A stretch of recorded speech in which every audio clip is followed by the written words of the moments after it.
All right. A couple more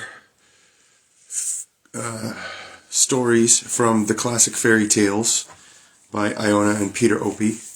The two stories I'm going to read this afternoon are, the first one's called The Tale of the Three Wishes, and the second one is called The King of Colchester's Daughters, or The Three Heads in the Well. So, they're short. That's why I'm reading both of them. A little bit of background on the Three Wishes. Despite a wonderfully long history, this tale does not seem to have been printed in English until the second volume of Madame de Beaumont's Magasin des Enfants was translated as The Young Mrs. Magazine in 1761. In the magazine, Mrs. Affable, who tells the story, describes it as a pretty tale, which I have read somewhere. Probably Madame de Beaumont had it from Perrault. It was one of 3 tales in verse he published prior to his Histoire au conte de temps passé, appearing as Les Sujets Ridicules, first in the fashionable paper Le Mercure Galant, November 1693, and subsequently in Moitien's all this French. Recueil des pièces curieuses et nouvelles. Madame de Beaumont's version differs from Perrault's only in detail. She makes the husband a not very rich man instead of a woodcutter. The granter of the wishes a fairy, not Jupiter, and the wife the wisher for the pudding, because the fire is good, not the husband. And in her version, the husband hopes that he may still be rich with a last wish, suggesting his wife be compensated by having a case of gold in which to hide her nose. Possibly, however, the tale had already long been known in Britain. Among the fables of Marie de France, a poetess of the 12th century, is one called Du vilain qui priste un follet, or Des trois ornements. In this, a rogue catches a goblin who grants him 3 wishes, 2 of which the man gives to his wife. But while they are eating a marrow bone for dinner and having difficulty extracting the marrow, the wife unthinkingly wishes her husband had the beak of a woodcock. The husband, infuriated at finding himself with a long beak on the front of his face, wishes his wife may have one too. They sit there both with their long beaks, with 2 of their 3 wishes already used, and with no good gained thereby. It is obvious to both of them what their last wish will have to be. The evidence is that this fable was translated by Marie de France from an English text, and the source she used is believed to have been a lost collection of fables that has been attributed to King Alfred. In the Book of Sindbad, a book probably of Persian origin dating from the 9th century, and known in Western Europe as the Book of the Seven Sages, a similar tale is given, told by the 7th sage, as an instance of the deceitfulness of women. A friendly spirit gives a man the formula to make 3 wishes come true. The man consults his wife about what he should wish for, and she, conscious of what she herself appreciates, suggests that since man's greatest comfort is in woman, he should be numerously endowed with the means of satisfaction. He makes the wish, but is immediately horrified by the result, for his body is now overburdened. He therefore asks as his second wish to have all that embarrasses him removed. However, the fulfillment of this new wish leaves him, as Andrew Lang once put it, with a frightful minus quantity. And the third wish has to be expended in getting himself restored to his original condition. A more edifying version of the tale was collected by the Grimm brothers in the Schwalm district of Hesse. In the days when the Lord himself still walked the earth, the Lord begged admittance to a rich man's house, and being refused admittance, tried at a poor man's house opposite, where he was made welcome overnight. The next morning, the Lord offered 3 wishes, and the poor man said he would be content if he could have but good health and daily bread. The Lord then suggested that for his third wish he might like a new house, and he agreed. When the rich man saw the new house and heard the story, he saddled his horse and galloped after the Lord, that he too might have 3 wishes, which eventually were granted, though the Lord warned him they would do him no good. This he soon learned to his cost, for annoyed by the restlessness of his horse, he wished it dead, and weighed down by the saddle he had then to carry, he wished his wife stuck fast to it. His third wish had to be used to separate his wife from the saddle. Wilhelm Grimm recalled that this was a tale he had heard the spinning girls relate when he was a child. Subsequently, he found a number of parallels, not only in German and other European languages, but in both Indian and Chinese. That Madame de Beaumont's version, which follows, is the one that has fed English tradition, seems clear. Catherine Ann Dorset, in her amusing metrical rendering of the tale Think Before You Speak, or The 3 Wishes, published in 1809, acknowledges that the tale is taken from Madame de Beaumont's publication, which formed almost the whole library and the delight of the children of the last generation. And Benjamin Tabart, in his oft reprinted popular fairy tales, collected together in 1818, gives the tale almost word for word, as in the Young Mrs. magazine. Dr. Catherine Briggs, in a Dictionary of British Folk Tales, 1970, found only a relic of the story, known to an 11-year-old schoolboy in Aberdeenshire, the 3 wishes that a man and his wife make being soup again. I wish I had pudding for a change. 1 wish gone. I wish the pudding was on your head, and I wish the pudding was off my head. Our own recollection of our school days is that the tale had a more ingenious ending. When 2 wishes had been wasted, the wisher's last wish was that all the wishes he ever wished should come true. We thought this splendidly clever. Here comes the story. The Tale of 3 Wishes, or the Tale of the 3 Wishes. There was once a man, not very rich, who had a pretty woman to his wife. One winter's evening, as they sat by their fire, they talked of the happiness of their neighbours, who were richer than they. Said the wife, "If it were in my power to have what I wish, I should soon be happier than all of them." "So should I too," said the husband. "I wish we had fairies now, and that one of them was kind enough to grant me what I should ask." At that instant they saw a very beautiful lady in their room, who told them, "I am a fairy, and I promise to grant you the first 3 things you shall wish, but take care, after having wished for 3 things, I will not grant anything farther." The fairy disappeared, and the man and his wife were much perplexed.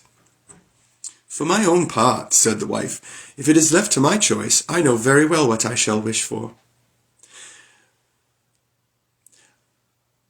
I do not wish yet, but I think nothing is so good as to be handsome, rich, and to be of great quality." But the husband answered, "With all these things one may be sick, fretful, and one may die young. It would be much wiser to wish for health, cheerfulness, and a long life." "But to what purpose is a long life with poverty?" says the wife. "It would only prolong misery." "In truth, the fairy should have promised us a dozen of gifts, for there's at least a dozen things which I should want." "That's true," said the husband, "but let us take time. Let us consider, from this time till morning, the 3 things which are most necessary for us, and then wish." "I'll think all night," said the wife. "Meanwhile, let us warm ourselves, for it is very cold." At the same time the wife took the tongs to mend the fire, and seeing there were a great many coals thoroughly lighted, she said without thinking on it, "Here's a nice fire. I wish we had a yard of black pudding for our supper. We could dress it easily." She had hardly said these words, when down came tumbling through the chimney a yard of black pudding. "Plague on greedy guts with her black pudding," said the husband. "Here's a fine wish indeed. Now we only have 2 left. For my part, I am so vexed that I wish the black pudding fast to the tip of your nose." The man soon perceived that he was sillier than his wife, for at this second wish, up starts the black pudding, and sticks so fast to the tip of the poor wife's nose, there was no means to take it off.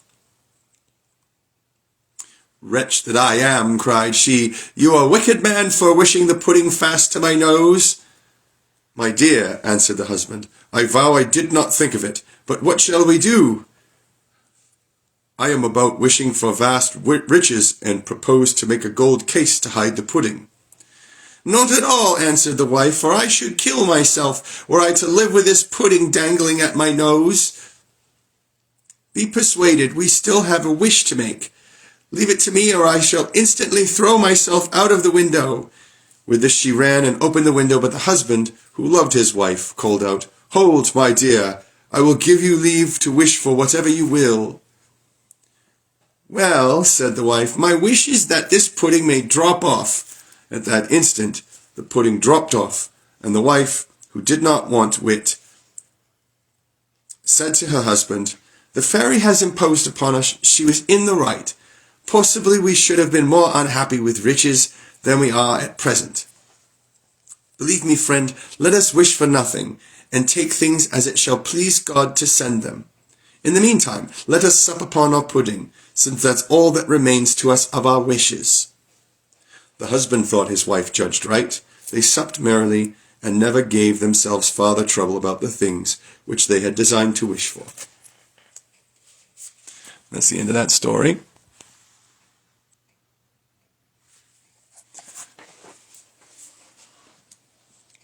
The next story, The King of Colchester's Daughters, also known as The Three Heads in the Well. And,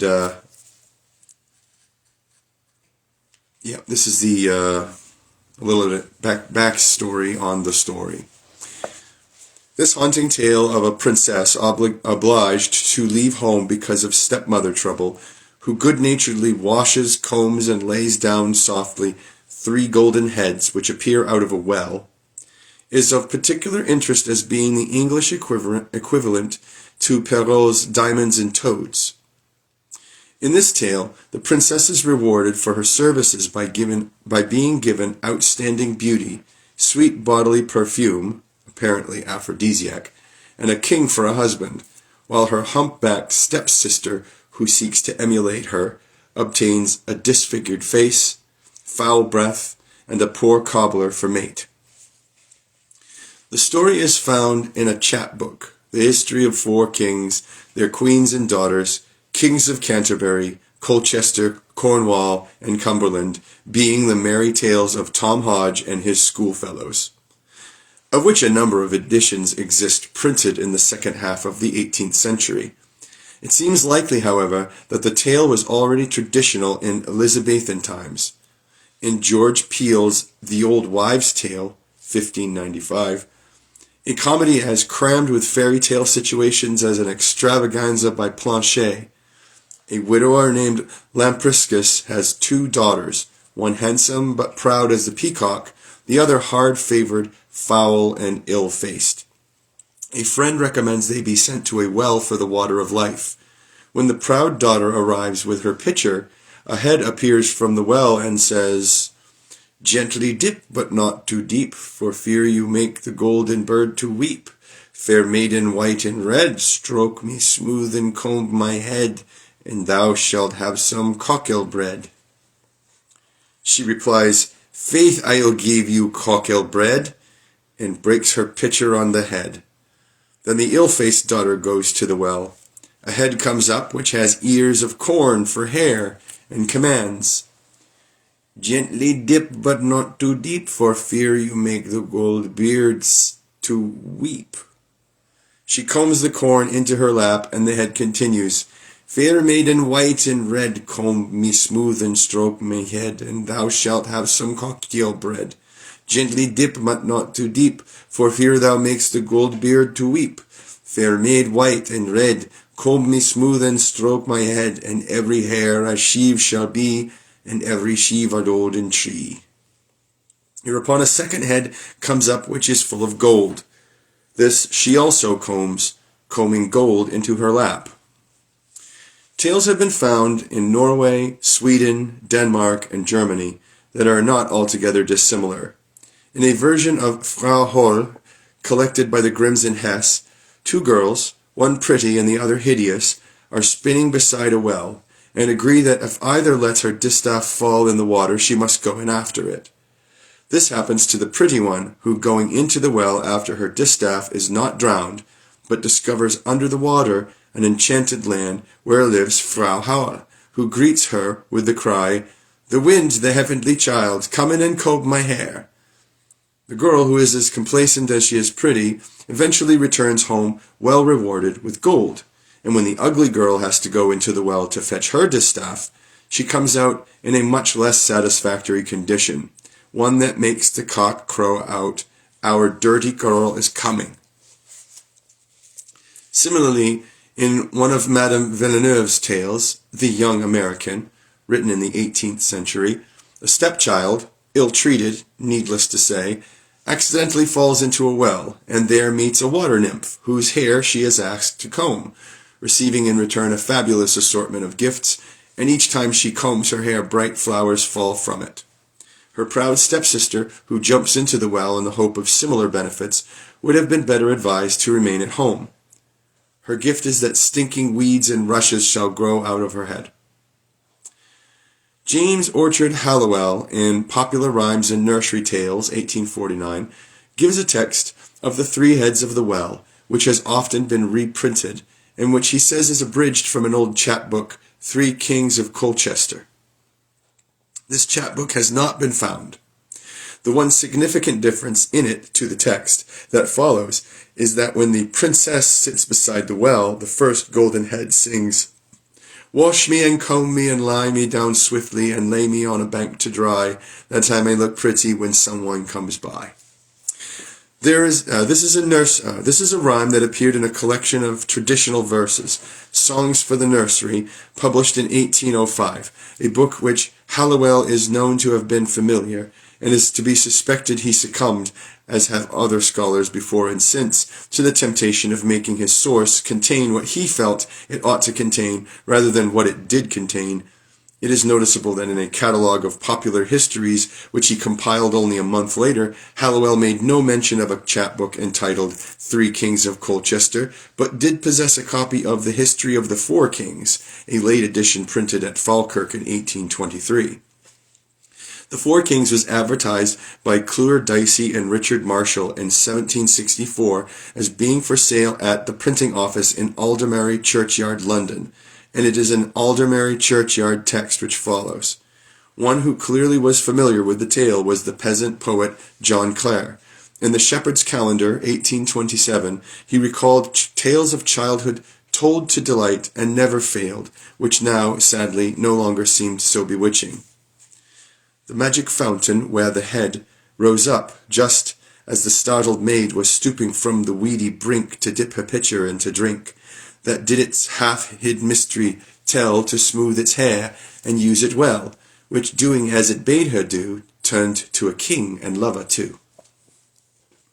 It may be added that in the Scottish Highlands, a widespread tradition associates certain wells with severed heads, sometimes with severed heads that speak, that in Ireland comparable legends exist in which the water in a well reacts strangely after a severed head has been placed in it, and that an amount of evidence exists, assembled in 1962 by Dr. Anne Ross, showing that certain wells, notably in Wales, have long been reputed to have commenced flowing or to have acquired healing properties as the result of the severed head of a saint falling at the spot.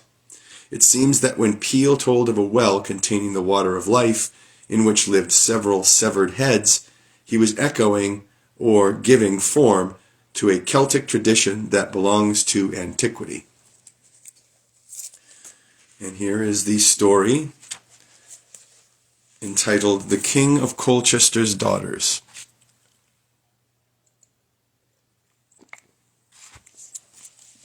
Long before Arthur and the Knights of the Round Table reigned in the eastern part of this land, a king who kept his court at Colchester. He was witty, strong, and valiant, by which means he subdued his enemies abroad and planted peace among his subjects at home. Nevertheless, in the midst of all his earthly glory, his queen died, leaving behind her an only daughter, about 15 years of age, under the care of her royal husband. This lady, for her courtly carriage, beauty, and affability, was the wonder of all that knew her, but as covetous as is the root of all evil, so it happened here. The king, hearing of a lady who had likewise an only daughter, for the sake of her riches had a mind to marry her, though she was old, ugly, hook-nosed, and hump-backed, yet all could not deter him from marrying her. The daughter of the said piece of deformity was a yellow dowdy, full of envy and ill nature, and in short was much of the same mould as her mother. This signified nothing, for in a few weeks the king, attended by the nobility and gentry, brought the said piece of deformity to his palace, where the marriage rites were performed.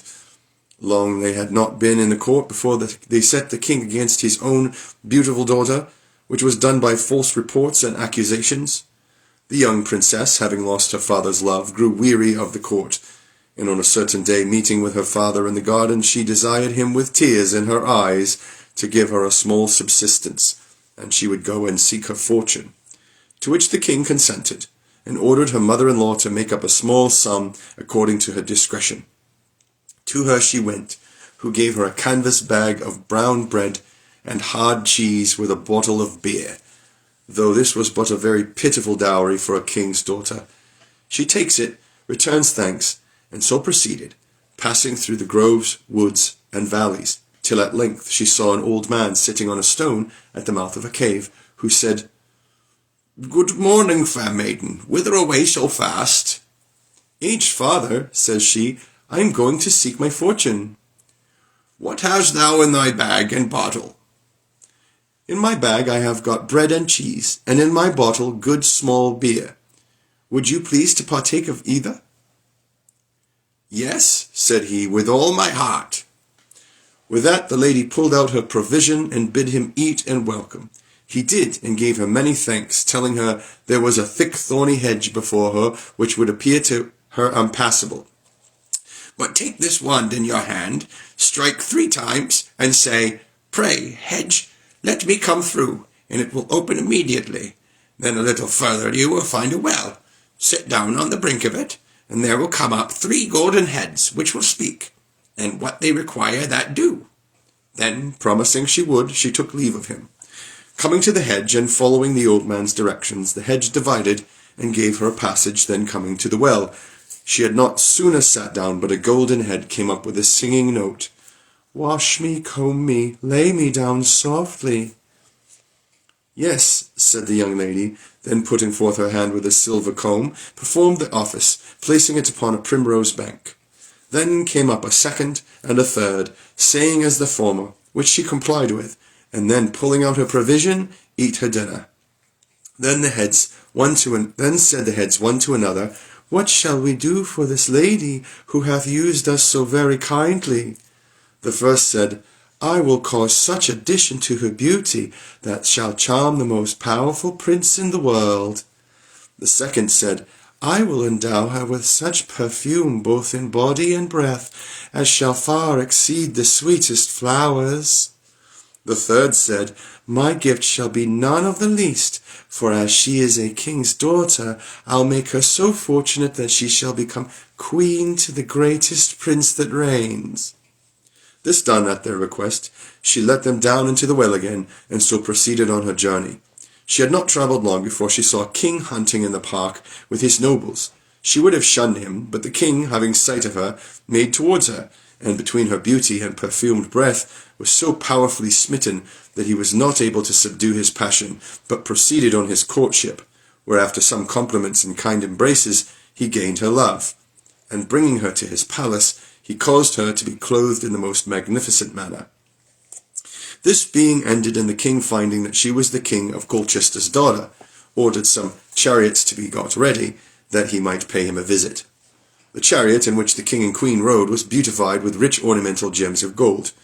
The king, her father, was at first astonished that his daughter had been so fortunate as she was, till the young king made him sensible of all that had happened. Great was the joy at court among the nobility, except the queen and her club-footed daughter, who was ready to burst with malice, and envied her happiness. And all the greater was their madness, because she was now above them all. Great rejoicings with feasting and dancing continued many days. Then at length, with a dowry her father gave her, they returned home. "Well," said the fifth boy, "had she not been kind and beautiful, such good fortune had never come to her lot. And pray what become of her humpbacked sister-in-law?" "Indeed I do not know." "Why then," said the fifth boy, "I can tell you something of her." She, perceiving that her sister was so happy in seeking her fortune, would needs do the same. So disclosing her mind to her mother, all preparations were made, not only rich apparel, but sweetmeats, sugar and almonds, in great quantities, and a large bottle of Malaga sack. Furnished thus, she went the same road as her sister, and coming near the cave, there sat the old man, who said, "Young woman, whither so fast?" "What is that to you?" says she. Then said he, "What have you in your bag and bottle?" She answered, "Good things which you shall not be troubled with." "Won't you give me some?" said he. "No, not a bit, not a drop, unless it would choke you." The old man frowned, saying, "Evil fortune attend thee." Going on, she came to the hedge, through which she espied a gap, where she thought to pass, but going in, the hedge closed, and the thorns run into her flesh, so that with great difficulty she got out. Being now in a bloody condition, she looks for water to wash herself, and looking round she saw a well, and sitting down, one of the heads came up to her, saying, "Wash me, comb me, lay me down softly." But she banged it with her bottle, saying, "Hang you, take this for your washing." So the second and third heads came up, and met with no better welcome than the first, whereupon the heads consulted among themselves what evils to plague her with for such usage. The first said, "Let her be struck with leprosy in the face." The second said, "Let an additional stink be added to her breath." The third bestowed on her a husband, though but a poor country cobbler. This done, she goes on till she came to a market town, and it being market day, the people smelt a stink, and seeing such a mangy face, all fled. But a poor cobbler, who not long before had mended the shoes of an old hermit, who, having no money, gave him a box of ointment for the cure of the leprosy, and a bottle of spirits for stinging breath. Now the cobbler, having a mind to do an act of charity, was minded to try an experiment. So going up to her, asked her who she was. "I am," said she, "the King of Colchester's daughter-in-law." "Well," said the cobbler, "if I restore you to your natural complexion, and make a sound cure both in face and breath, will you in reward take me for a husband?" "Yes, friend," replied she, "with all my heart." With this the cobbler applied the remedies, and they worked the effect in a few weeks, which being done, they were married. After some few days spent in town, they set forth for the court of Colchester. At length coming there, and the queen understanding she had married nothing but a poor cobbler, fell into distraction, and in wrath hanged herself. The death of the queen pleased the king much, who was glad he had got rid of her soon. Having buried her, he gave the cobbler 100 pounds, on condition that he and his lady would quit the court. The cobbler received it, and promised he would. Then, setting up his trade in a remote part of the kingdom, they lived many years, he mended shoes, and she spinning thread. Quoth the sixth boy, "I think for a king's daughter she hath spun a very fine thread." The end. The next story is Jack and the Beanstalk.